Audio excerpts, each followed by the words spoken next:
Bungie's attempt to bring Red Death back to Destiny without actually bringing Red Death back to Destiny has resulted in Crimson, the 3-burst hand cannon with very similar effects to Red Death.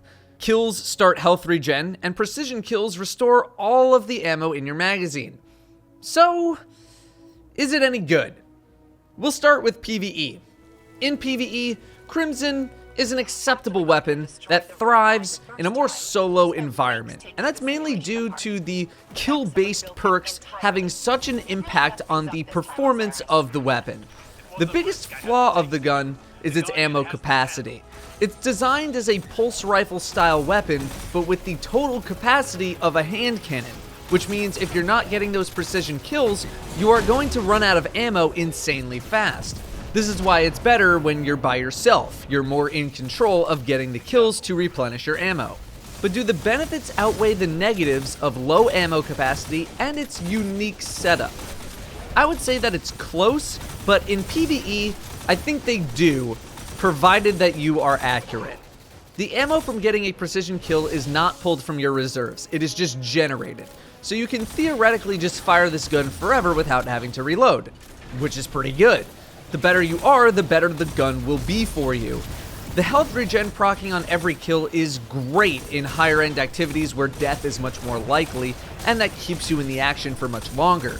That being said, at least in the Prestige Nightfall, this thing feels like it hits like a pea shooter against certain targets, and I'd rather have the big chunks of damage all at once of a normal hand cannon over this.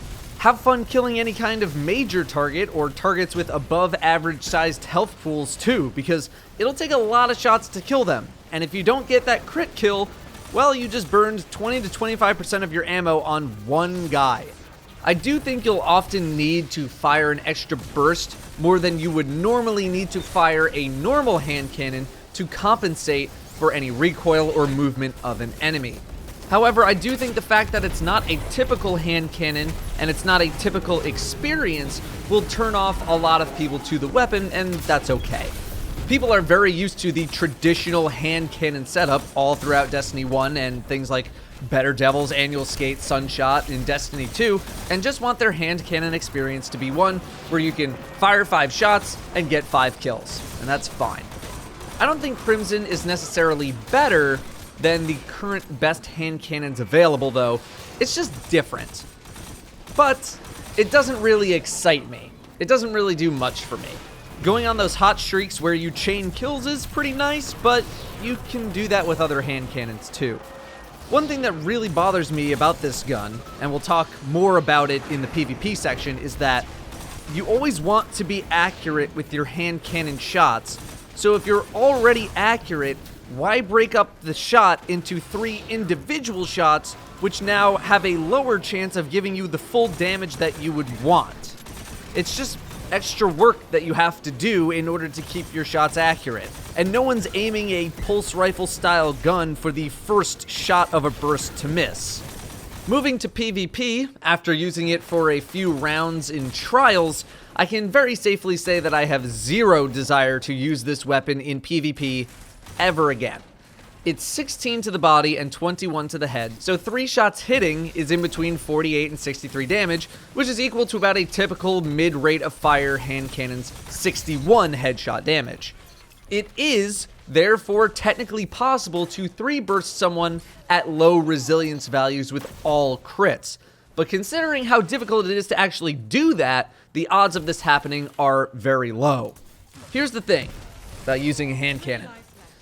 I know that when I'm playing with a hand cannon, I'm going for a certain play style, and I know the risks involved. I know that a hand cannon is an all or nothing weapon. You get full damage or you get no damage on every shot. With Crimson, you don't get any of that experience. You get the experience of using a pulse rifle, but it's only good at hand cannon ranges. But you get all of the negative effects of using a pulse rifle when trying to fight very close range opponents, with none of the positives of a hand cannon. Trying to fight other hand cannons is very difficult, and trying to fight against other pulse rifles is also very difficult. The only way you win is if you hit a ton of crits in a row, which is really hard, or if your opponent misses a lot, which is a complete gamble. You're not able to peek in and out well either with this weapon, unlike other hand cannons where you can dip in and out very quickly and pop off shots. It's a weapon that is rarely better than any other option and requires insane accuracy to even compete, all for a payout of health regeneration.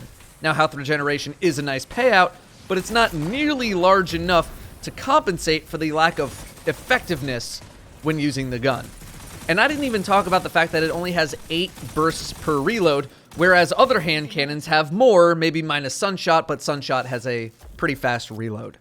I know someone like Sir D said they learned to enjoy the weapon over time in PvP. I did not. I found it very difficult to win 1v1 engagements against meta weapons.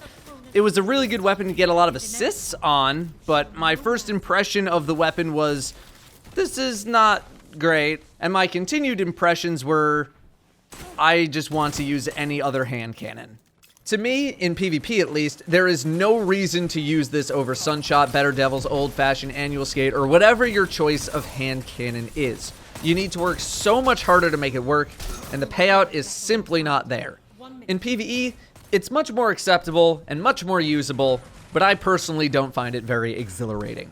That's what I got for you guys on Crimson. Thank you for watching, and I'll see you next time.